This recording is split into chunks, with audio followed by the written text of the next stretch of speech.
Hace 50.000 años, los paisajes de la Tierra eran bastante más diferentes a como los conocemos hoy en día. Las especiales condiciones climáticas, incluso la ausencia del hombre, propiciaron la presencia de animales grandes, que hoy están extintos. El término megafauna depende del contexto que se utilice. El término hace referencia a animales de gran tamaño, mayores a los 45 kilos, mientras que otros investigadores de megafauna lo utilizan para referirse a animales que están por arriba de la cadena trófica. Sin embargo, la mayoría de la literatura científica utiliza este término para referirse a los enormes animales terrestres de tiempos prehistóricos, del Pleistoceno tardío hasta el Holoceno. Este periodo terminó cuando llegó la extinción de la megafauna del Cuaternario, que fue originalmente causada por ciclos glaciares, cambios climáticos, pero curiosamente también coincidió con la llegada de la población del Homo sapiens a lo largo de todo el planeta. Existieron increíbles animales que entran dentro de esta categoría: peces, aves, reptiles y sobre todo mamíferos, quienes durante este periodo de tiempo reinaban la Tierra tras la desaparición de los dinosaurios y otros grandes reptiles.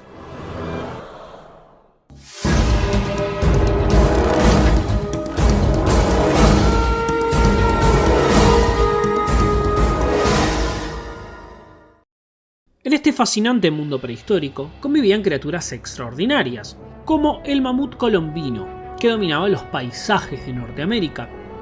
Este coloso, conocido científicamente como Mammutus colombi, vivió hace unos 270.000 años. Con su imponente tamaño, alcanzaba los 5.5 metros de longitud, 5 metros de altura y pesaba unas increíbles 12 toneladas. Y aunque era herbívoro, su dieta era variada e incluía desde pastos, coníferas hasta frutas gigantes propias de la región. Su apariencia era tan impresionante como su tamaño. Sus colmillos, enormes y curvados hacia adentro, no le servían para defenderse solo de los depredadores, sino también como armas de pelea territorial y también de apareamiento entre los machos. Estas batallas pudieron ser muy comunes con su pariente cercano, el mamut lanudo, ya que ambas especies compartieron hábitat y, según investigaciones, era posible que se cruzaran entre sí.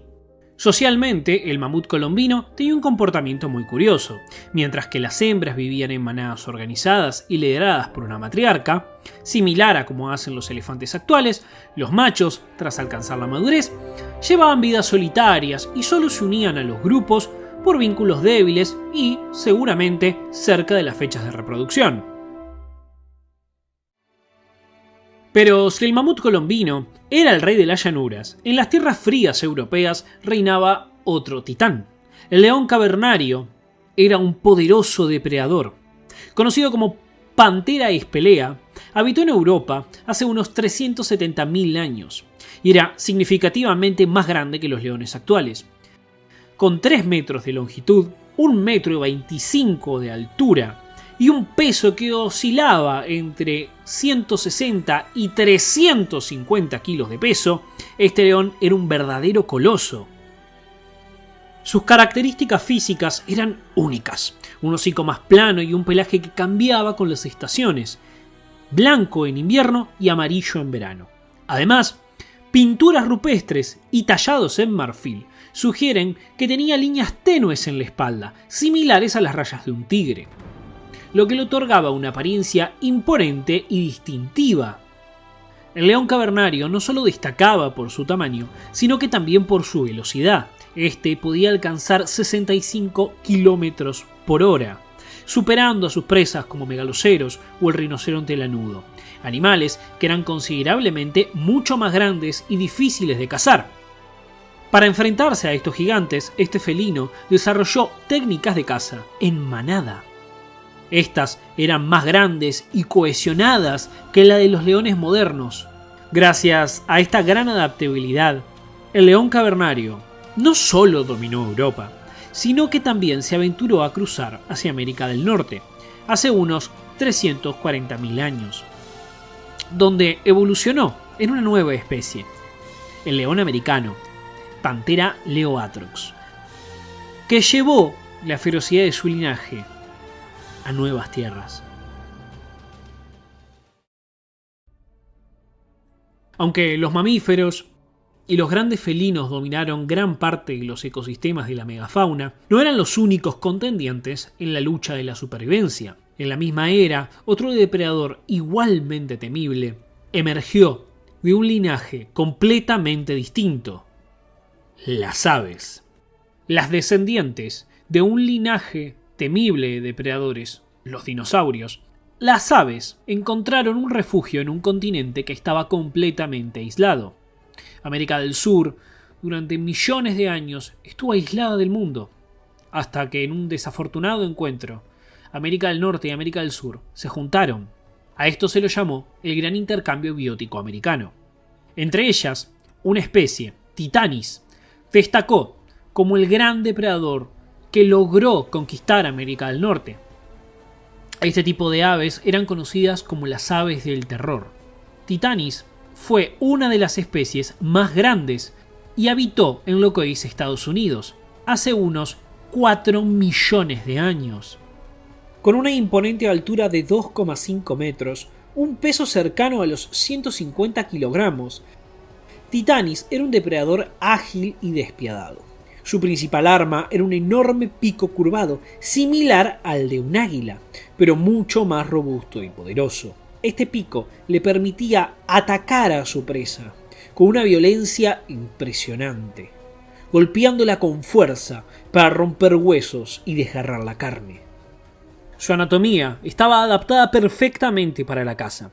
Aunque su cuello era más corto que otras aves, era notablemente fuerte, lo que le daba una mayor precisión y fuerza en sus ataques.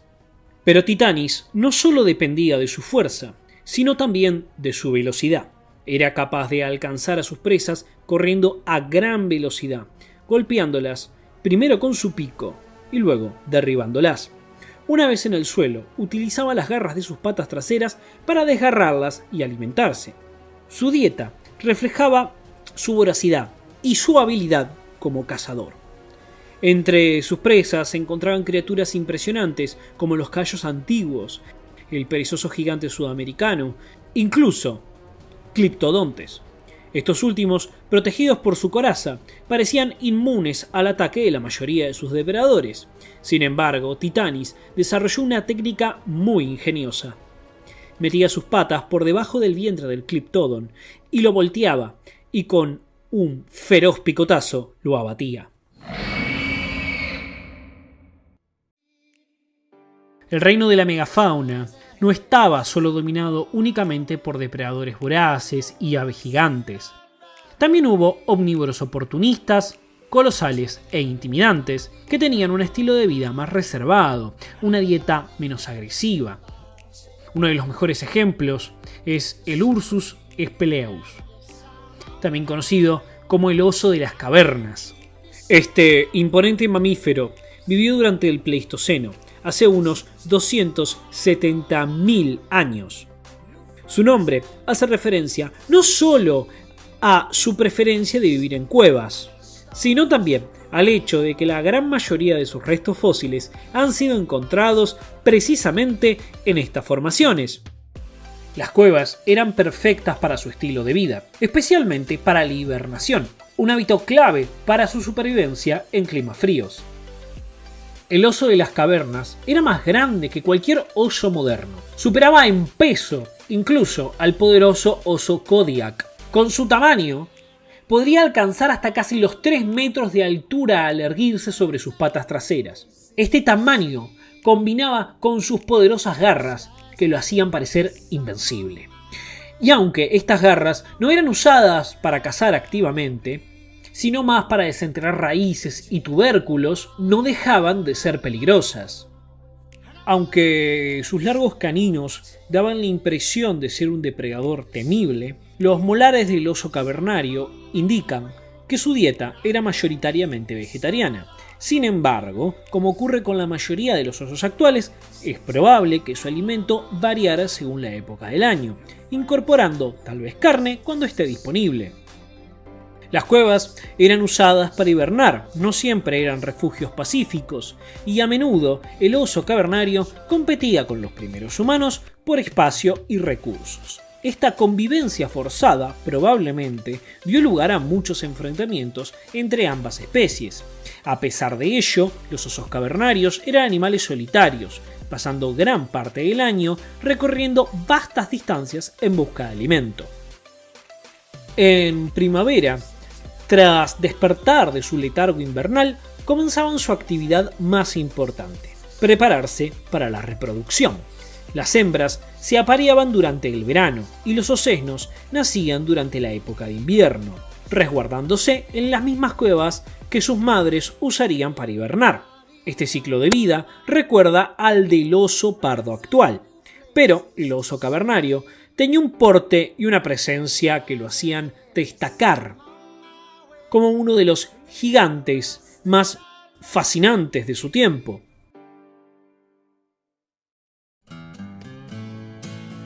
En el vasto escenario del Pleistoceno sudamericano, dominado por gigantes como Titanis o Megatherium, el Toxodon se destacaba siendo uno de los herbívoros más representativos de la región. Este mamífero ongulado, de 4 metros de longitud y 1,6 metros de altura, fue probablemente el más grande y más común de América del Sur en su tiempo. A primera vista, Toxodon recordaba a un hipopótamo, aunque no compartía su afinidad por el agua. A diferencia de estos, Toxodon habitaba principalmente en llanuras y bosques abiertos, formando grandes rebaños que podrían alcanzar hasta los 200 individuos. Curiosamente, los machos de esta especie no parecían involucrarse en feroces disputas por las hembras, lo que sugiere que tenían un comportamiento social más pacífico dentro de sus grupos. Físicamente, Toxodon era un animal robusto, con grandes fosas nasales y orejas modestas, con una cola corta y musculosa.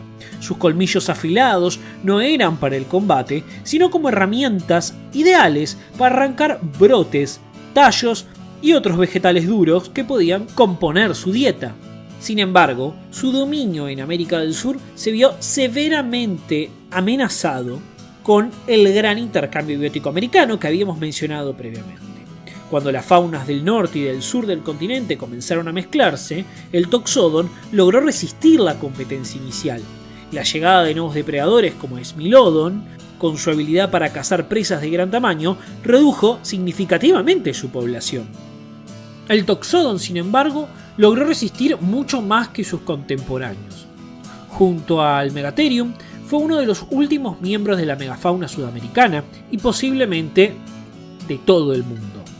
Con la desaparición de Smilodon y las aves del terror, el Toxodon y las macrauquenias lograron sobrevivir gracias a sus grandes números y su adaptabilidad.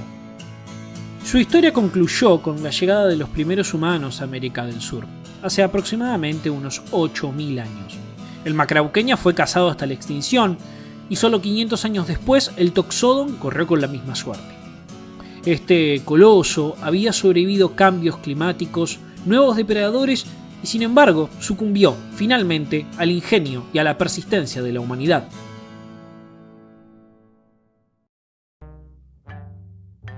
En el vasto mosaico de la megafauna sudamericana, el Doedicurus se alzaba como un verdadero tanque viviente, una fortaleza de carne y hueso.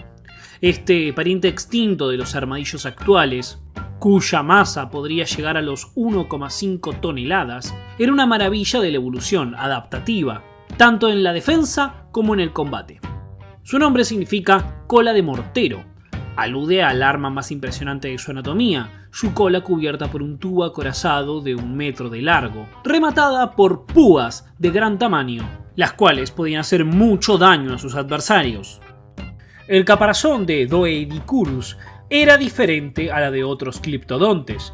Sus placas óseas, aunque gruesas, estaban unidas de manera más laxa, lo que le otorgaba cierta flexibilidad y resistencia frente a impactos. Estas placas carecían de la ornamentación característica de otros miembros de su grupo, pero su función no está puesta en duda. Era un blindaje muy efectivo contra ataques de depredadores, como el Smilodon.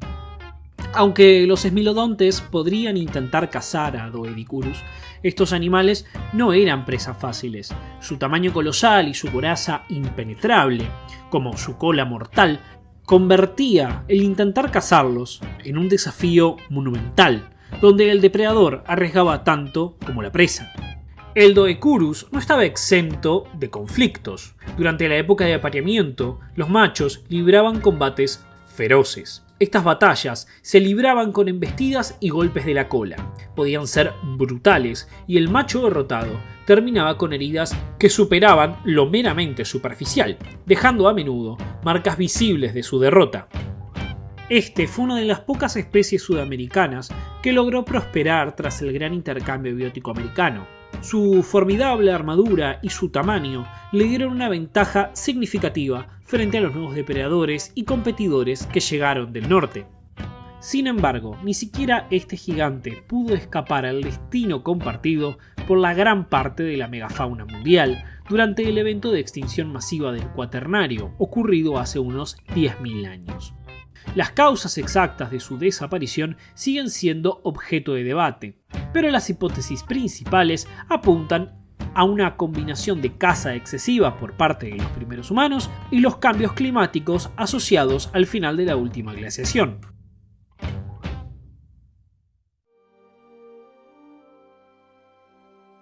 En los vastos paisajes del Pleistoceno, cuando las estepas y las tundras dominaban el terreno, entre ellas se movió una colosal figura que parecía sacada de un mito.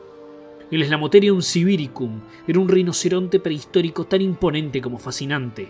Con su longitud de hasta 5 metros, una altura de 2.8 metros y un peso que superaba las 5 toneladas, este gigante no solo era un rinoceronte, era el rinoceronte más grande de su época.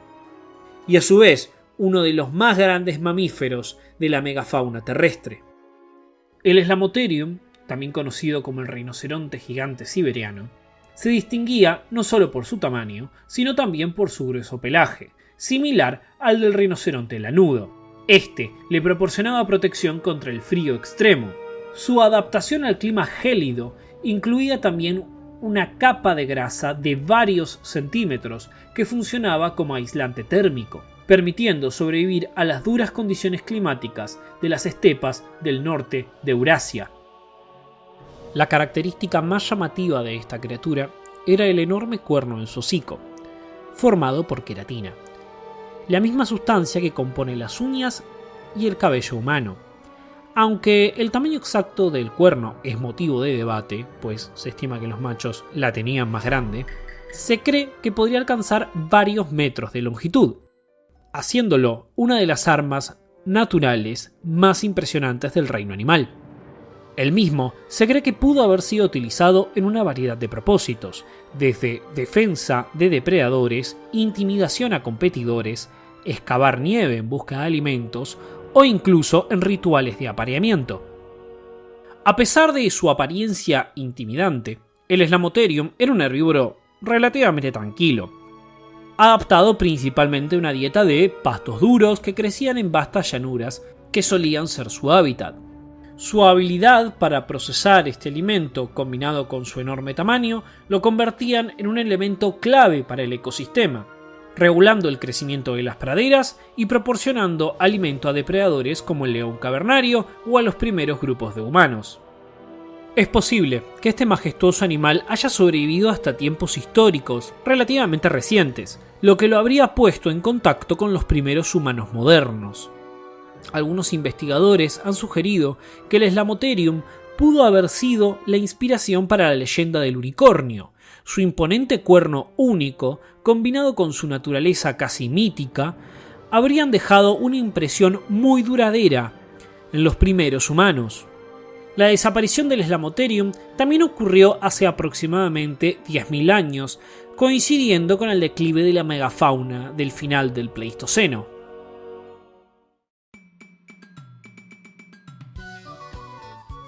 En la vasta y diversa fauna de Australia durante el Pleistoceno, el Procoptodon destacaba como un canguro gigante que combinaba fuerza, velocidad y adaptabilidad.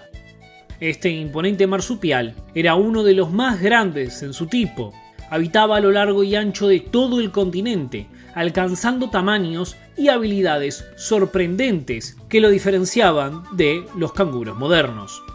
Cuando adoptaba una posición cuadrúpeda, el Procoptodon medía alrededor de 1,5 metros, pero si se erguía sobre sus patas traseras, podía alcanzar hasta los 3 metros.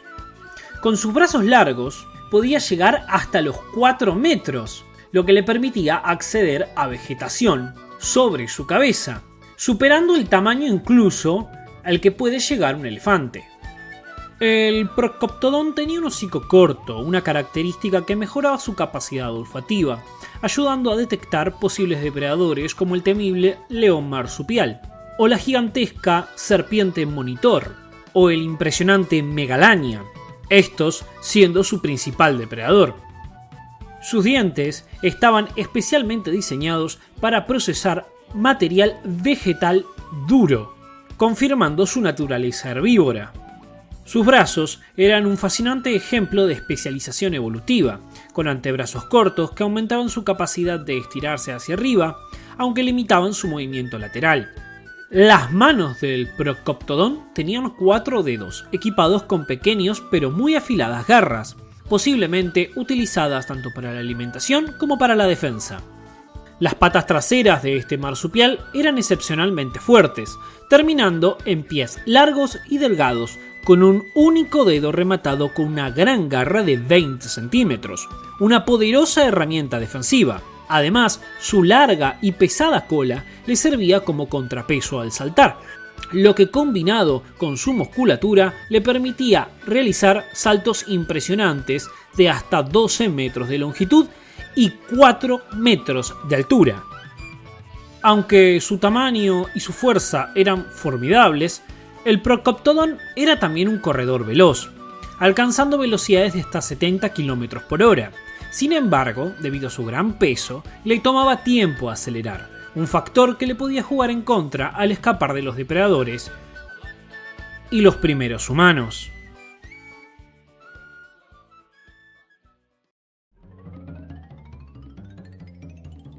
En la misma época, en las llanuras australianas del Pleistoceno, habitaba otro gigante, el Diprotodon, el mayor marsupial que haya existido. Este impresionante pariente de los wombats podía llegar a medir hasta 3 metros de largo y alcanzar los 2 metros de altura. Con un peso estimado de varias toneladas, era una de las criaturas más imponentes de su época. El Diprotodon tenía un cuerpo robusto y musculado, con extremidades gruesas y huesos pesados que le daban un aspecto desgarbado. A pesar de su corpulencia, su caminar era lento y pausado, lo que contrastaba con su formidable tamaño. Este tamaño, sin embargo, lo hacía prácticamente invulnerable a la mayoría de los depredadores de su tiempo. Incluso el feroz león marsupial o el gigantesco monitor Megalania rara vez se atrevían a enfrentarlo. Viajaba en grandes rebaños, migrando en busca de alimento y dejando sus huellas en el paisaje australiano. Su dieta consistía principalmente de vegetación blanda que arrancaba con la ayuda de sus grandes incisivos en forma de cincel, complementados a su vez por molares adaptados para triturar el material vegetal. Aunque poseía un cráneo grande y mandíbulas poderosas, su cerebro era sorprendentemente pequeño en comparación con su tamaño, indicando que dependía más de su fuerza física que de su astucia para sobrevivir. Su metabolismo lento y sus movimientos deliberados eran estrategias evolutivas para minimizar sus necesidades energéticas, permitiéndole sobrevivir en los ecosistemas secos y desafiantes de Australia. Sin embargo, estas mismas características lo convirtieron en una presa fácil para los primeros humanos que llegaron al continente hace aproximadamente 50.000 años. Aunque su tamaño ofrecía cierta protección, la caza sostenida y posiblemente el cambio climático contribuyó a su desaparición. En un rincón olvidado del mundo existía un género hoy extinto de mamíferos perisodáctilos. Estos estaban emparentados con los caballos y los tapires actuales, siendo tal vez los animales más raros de la megafauna. El Anisodon era endémico de Eurasia. Vivió durante el Oligoceno, y al final del Mioceno temprano, hace unos 38 a 24 millones de años. Su cabeza era muy parecida a la de un caballo y sus extremidades frontales eran largas y delgadas, mientras que las traseras eran cortas y musculosas. Las patas frontales terminaban en 3 garras curvas con un protopulgar adaptado para sujetar. Las 3 garras, sumadas a la muñeca flexible del animal, sugieren que caminaba utilizando sus nudillos, similar a los actuales osos hormigueros o a los actuales gorilas. Anteriormente se lo representaba que usaba estas mismas garras para desenterrar tubérculos y raíces. Mas la constitución de los dientes no parece respaldar esta teoría, ya que carece de los dientes frontales en la parte delantera de su mandíbula superior. Probablemente usaba sus largos brazos y garras para llevarse ramas a la boca, algo más similar a la forma de alimentación de los perezosos gigantes terrestres. La presencia de dientes poco gastados en la parte inferior de la mandíbula sugiere una dieta extremadamente selectiva, aún para un animal que podía pesar hasta 170 kilos. Anisodon era un animal poco social, viviendo en pequeños grupos familiares y habitando en zonas arboladas cerca a ríos o lagos. Frente a la amenaza de depredadores, se piensa que se pondría sobre sus patas traseras, mostrando sus temibles garras. Sin embargo, su principal defensa sería el camuflaje. A la hora de alimentarse, Anisodon se valdría de sus largos brazos para alcanzar las ramas más altas. En temporadas secas, se quedaría cerca de los ojos de agua y se alimentaría de arbustos bajos, evitando las zonas de excesiva arbolada o que estaban muy expuestas. Es aquí cuando las hembras darían a luz a sus crías. Anisodon lamentablemente se extinguió por la pérdida gradual de su hábitat. Los bosques donde vivía se fueron convirtiendo eventualmente en sabanas. Ahora, con el campo abierto y sin protección, se vio expuesto a diferentes carnívoros de su época, los cuales no tendrían muchos problemas en cazarle.